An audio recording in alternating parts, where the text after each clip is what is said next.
ಮಾತುಗಳನ್ನು ಧ್ಯಾನಿಸಿ ಮರಿ ಕಲ್ಯಾಣ ಖ್ಯಾತಿಯ ಹಾವೇರಿ ನಗರದಲ್ಲಿ ಶ್ರೀ ಹುಕ್ಕೇರಿ ಮಠ ತನ್ನದೇ ಆದಂಥ ಒಂದು ವಿಶೇಷವಾದ ಇತಿಹಾಸ ಪರಂಪರೆಯನ್ನು ಹೊಂದಿದೆ.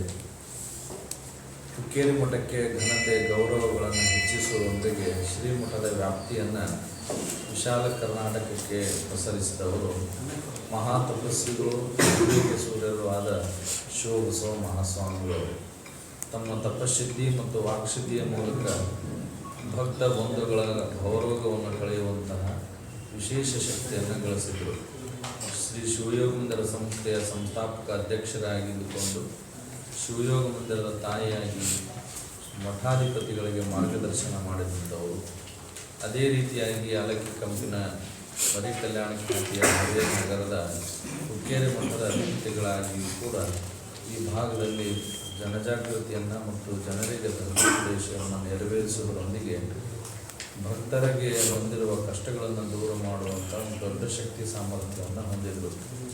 ಆ ಕಾರಣದಿಂದ ಪೂಜ್ಯರ ಪುಣ್ಯ ಸ್ಮರಣೋತ್ಸವನ್ನೇ ಹುಕ್ಕೇರಿ ಮಠದ ಜಾತ್ರೆಯನ್ನಾಗಿ ಪರಿವರ್ತನೆ ಮಾಡುವುದರೊಂದಿಗೆ ಮರಿ ಕಲ್ಯಾಣ ಖ್ಯಾತಿಯ ಈ ಮರಿ ಕಲ್ಯಾಣೋತ್ಸವ ಎಂಬ ದೊಡ್ಡ ಜಾತ್ರೆಯನ್ನು ನಾವೆಲ್ಲರೂ ಕೂಡ ಹಾವೇರಿ ನಗರದಲ್ಲಿ ನೆರವೇರಿಸ್ತಾ ಇದ್ದೇವೆ. ಅದರ ಜೊತೆಗೆ ಅವರ ನಂತರದಲ್ಲಿ ಬಂದಂಥ ಪೂಜ್ಯ ಶಿವಲಿಂಗ ಮಹಾಸ್ವಾಮಿಗಳು ಕೂಡ ನಡೆದಾಡುವ ದೇವರಾಗಿ ಪರಮ ಪೂಜ್ಯರು ಶೈಕ್ಷಣಿಕವಾಗಿ, ಸಾಮಾಜಿಕವಾಗಿ, ಸಾಹಿತ್ಯಿಕವಾಗಿ ವಿಶೇಷವಾದಂಥ ಕೊಡುಗೆಯನ್ನು ಕೊಟ್ಟಿದ್ದಾರೆ.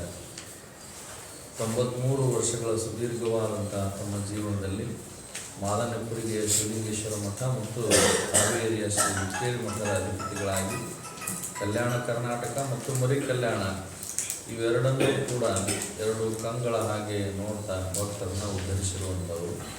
ಅಂಥ ಇಬ್ಬರು ಪೂಜ್ಯರ ಸ್ಮರಣೋತ್ಸವವನ್ನು ಹುಕ್ಕೇರಿ ಮಠದ ಜಾತ್ರೆಯನ್ನಾಗಿ ನಾವೆಲ್ಲ ಭಕ್ತ ಬಂಧುಗಳ ಸಹಕಾರದೊಂದಿಗೆ ಅತ್ಯಂತ ವಿಧಾಯಕವಾಗಿ ಆಚರಿಸಲಾಗ್ತಾ ಇದೆ.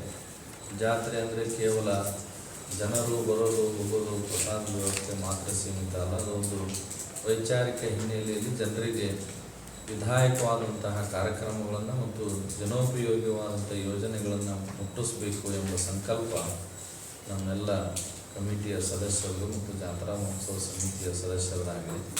ಈ ಕಾರಣದಿಂದ ಹುಕ್ಕೇರಿ ಮಠದ ಜಾತ್ರೆ ಅಂದರೆ ನಮ್ಮ ಉತ್ತರ ಕರ್ನಾಟಕದ ಹೆಬ್ಬಾಗಿಲಿಂದ ಖ್ಯಾತ ಆಗಿರುವಂಥ ಈ ನಗರಕ್ಕೆ ಒಂದು ದೊಡ್ಡ ಕಾರ್ಯಕ್ರಮ ಮತ್ತು ವಿಶೇಷವಾಗಿ ಸಾಧಕರಿಗೆ ಸನ್ಮಾನ ಕಾರ್ಯಕ್ರಮ, ಅನೇಕ ಹರಗೂರು ಚರಮೂರ್ತಿಗಳ ಮಠಾಧಿಪತಿಗಳ ಜಗದ್ಗುರುಗಳ ಆಶೀರ್ವಚನ ನೀಡುತ್ತದೆ.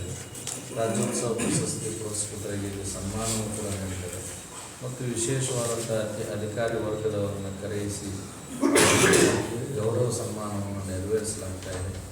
ಜೊತೆಗೆ ನಾವು ಪ್ರತಿ ವರ್ಷ ಯಾರು ನೂತನ ಮಠಾಧಿಪತಿಗಳಾಗಿರ್ತಾರೆ ಅವರಿಗೆ ಕರೆದು ಗೌರವ ಸನ್ಮಾನವನ್ನು ಸ್ವೀಕರಿಸುವಂಥದ್ದು ಮತ್ತು ನಮ್ಮ ಹಾವೇರಿ ವಿಶ್ವವಿದ್ಯಾಲಯದ ಕುಲಪತಿಗಳನ್ನು ಕರೆಸಿ ಅವರಿಂದ ಭಾಷಣಗಳನ್ನು ಮಾಡಿಸುವಂಥದ್ದು, ಆಯುರ್ವೇದಕ್ಕೆ ಸಂಬಂಧಪಟ್ಟ ಹಾಗೆ, ನಮ್ಮ ಕಲೆಯ ಸಂಸ್ಕೃತಿಗೆ ಸಂಬಂಧಪಟ್ಟ ಹಾಗೆ ಇನ್ನೂ ಅನೇಕ ರೀತಿಯಾದಂಥ ವಿಷಯಗಳ ಮೇಲೆ ಬೆಳಕು ಚೆಲ್ಲುವುದರೊಂದಿಗೆ ಜನರಿಗೆ ಅದರ ಉಪಯೋಗ ಆಗಬೇಕು ಎಂಬುದೇ ಕಾರ್ಯಕ್ರಮಗಳ ಮುಖ್ಯ ಧ್ಯೇಯ ಆಗಿದೆ. ಆ ಕಾರಣದಿಂದ ಜನವರಿ 5ನೇ ತಾರೀಕಿನಿಂದ ಶ್ರೀ ಹುಕ್ಕೇರಿ ಮಠದ ಜಾತ್ರಾ ಮಹೋತ್ಸವ ಆರಂಭವಾಗಿ ಸುಮಾರು 10-11ನೇ ತಾರೀಕಿನವರೆಗೂ ಕೂಡ ಕಾರ್ಯಕ್ರಮಗಳು ಇರ್ತವೆ. ವಿಶೇಷವಾಗಿ ಆಕರ್ಷಣೆ ಅಂತಂದರೆ 10ನೇ ತಾರೀಕು ಜನವರಿ 10ರಂದು ಪೂಜ್ಯ ಗುರುಗಳವರ ಉತ್ಸವ ನಗರದ ತುಂಬೆಲ್ಲ ನಾಡಿನ ವಿವಿಧ ಕಲಾ ತಂಡಗಳ ಸಮ್ಮುಖದಲ್ಲಿ ಅತ್ಯಂತ ವೈಭವಯುತವಾಗಿ ಸುಮಾರು 50-60 ಸಾವಿರ ಜನರ ಒಂದು ಸಹಭಾಗಿತ್ವದಲ್ಲಿ ವಿಧಾಯಕವಾದಂತಹ ಕಾರ್ಯಕ್ರಮ ನಡೆಯುತ್ತದೆ. ಹೀಗಾಗಿ ಅಂಥ ಒಂದು ಪವಿತ್ರವಾದ ಕಾರ್ಯನ ನಮ್ಮ ಜಾತ್ರಾ ಮಹೋತ್ಸವ ಸಮಿತಿ ಎಲ್ಲ ಪದಾಧಿಕಾರಿಗಳ ಒಂದು ಸಮರ್ಥ ಸಾಧಕದಲ್ಲಿ ಈ ಕಾರ್ಯಕ್ರಮವನ್ನು ನೆರವೇರಿಸಲಾಗಿದೆ.